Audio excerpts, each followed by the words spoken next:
Hello, everyone, and welcome to Makai-World Reviews, this being episode number 73. And I am the Tony Makai, Master of Minds and of Men. You're here with me for week 3 of Harry Dean Stanton month. We're going back to the 80s for this one, where today we look at Repo Man, an unusual movie that no one really talks about. It's Repo Man. I keep saying Repo Men, but it's Repo Man. Sorry, I'm probably going to do that 5 or 6 more times. But let's go ahead and get into it. Before we begin, you know the routine. Come on, folks. Small channel. Subscribe. I can only get bigger and bigger. Get on the ground floor of the Tony Makai right now and just enjoy me talking about movies that you're not going to fucking watch. Title, Repo Man. Man. Written by Alex Cox, who also wrote the movie. He's worked on Sid and Nancy, worked on Fear and Loathing in Las Vegas, and did a sequel to this called Repo Chick, which I've not seen. He's fine. I don't really have anything to say about him. He's kind of a non-entity to me, to be honest with you. Starring Harry Dean Stanton, the Man of the Month, actor, singer, songwriter.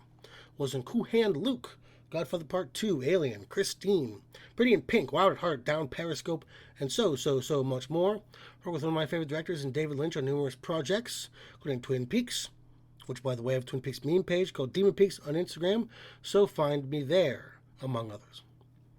And Emilio Estevez, not quite as Sheen, not quite as talented as his brother or father to boot. Was a Brat Pack kid. He was in The Outsiders, Breakfast Club, St. Elmo's Fire, and Free Jack, which is absolutely a film I want to talk about as it's really awful. He was then in The Mighty Ducks, and his career sort of ended there as far as I'm concerned. He had the usual TV routine, CSI, Criminal Minds, mostly directing. He is an actor. That's about all I can say. Release date for this was March 2nd, 1984. It came out the same week. Against All Odds. A romance starring Rachel Ward and Jeff Bridges. Really not that bad and actually slightly interesting as it's kind of a mystery slant to it. So I guess that's how I would describe it. Not the worst thing that any of the people in it have done. And Over the Brooklyn Bridge. Elliot Gould stars in a stretch for him. A Jewish man who has to leave his girlfriend Margot Hemingway so he can get his uncle's money. They set relations with the Jewish community back by 30 years. The Repo main theme was done by, of course, Iggy Pop. So I shout out my friend and no one else's, Iggy Peaks Pop, Iggy Pop Peaks, whatever the hell her name is, on Instagram. On to the plot. We follow young punk kid Otto, who has a bad attitude, who can't abide by the squares in the world, can't keep a job, can't keep a girlfriend, who he loses to a former friend Duke, who has just gotten out of jail. Eventually he meets Bud, tricks him into stealing a car and becoming the titular Repo Man. We have lots of colorful characters, including Miller, the Helping Hands mechanic. The Helping Hands is the name of the repo company he works for, and many others I'll get to later. From there, Otto goes through a variety of Repo Man-related shenanigans, some with Bud, including doing some blow together, including getting beaten up, getting in a shootout, and the Helping Hands' ongoing feud with their competitors, the Rodriguez brothers.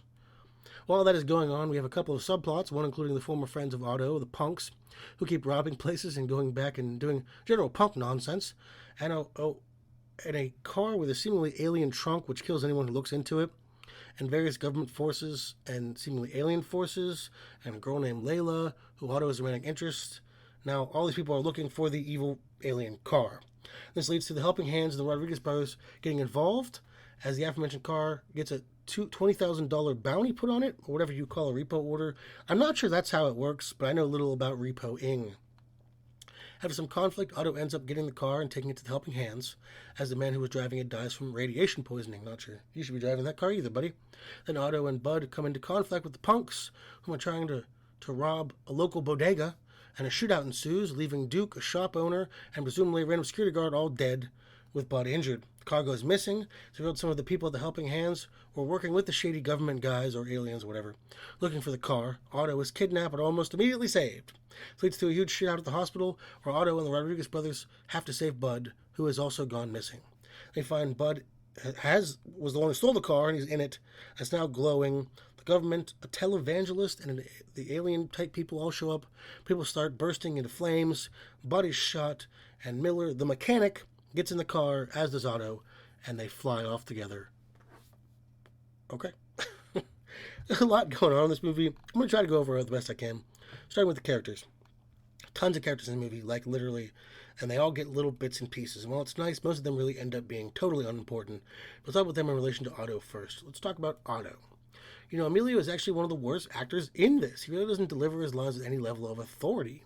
He looks good. He looks like a mean, reasonably tough punk, but he's too timid, too silly. I don't know, he's unconvincing. He is saved by the fact that he's only vaguely the main character. What the movie may want you to think is, to be frank, the resolution has almost nothing to do with his actions and just sort of happen around him.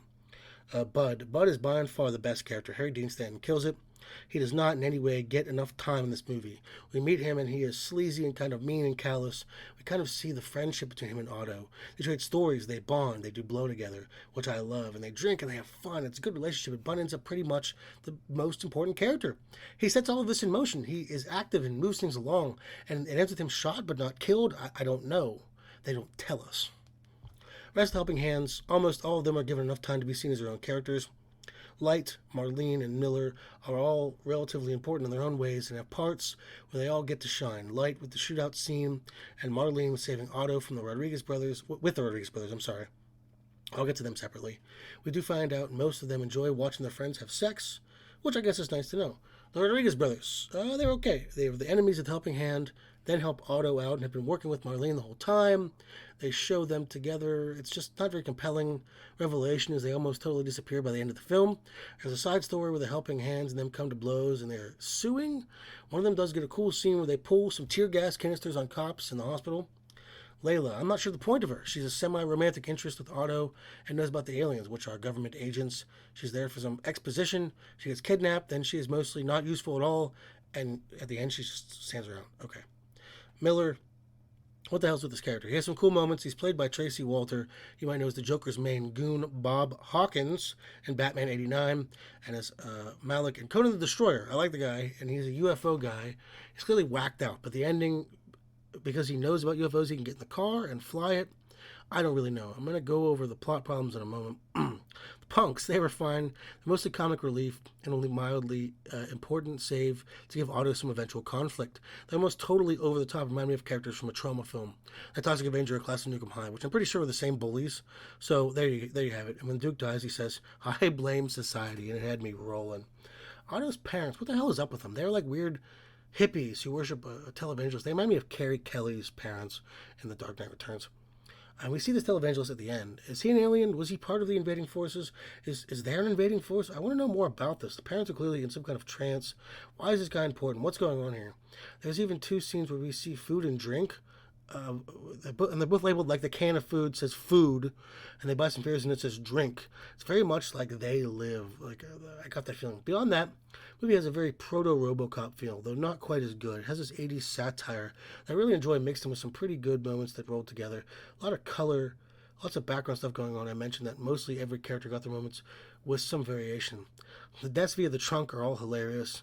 As just leaves shoes behind, this leads to a problem, though.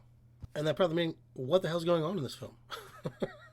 I have no idea. The alien stuff, it felt strange and tacked on almost. It was like a slice of movie that ends with them going in a space car. Like a slice of life movie. I really don't know. It's fairly entertaining.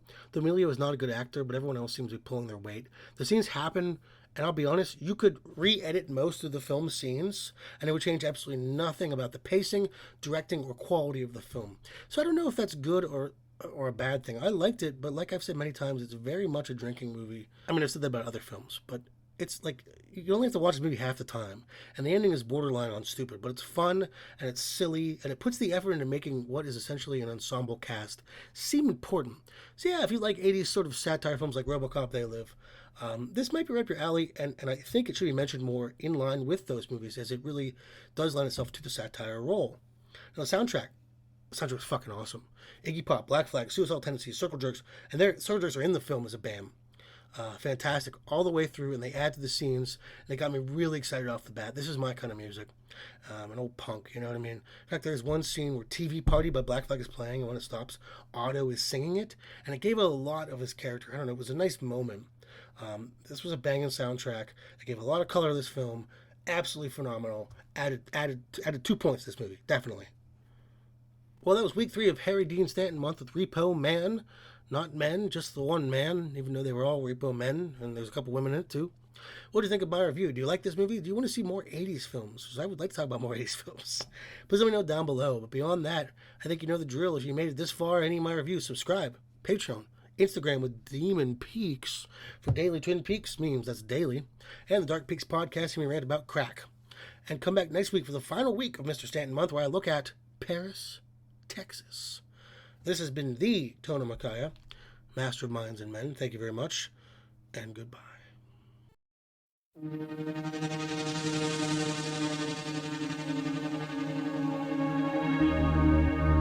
That's 86 on 1.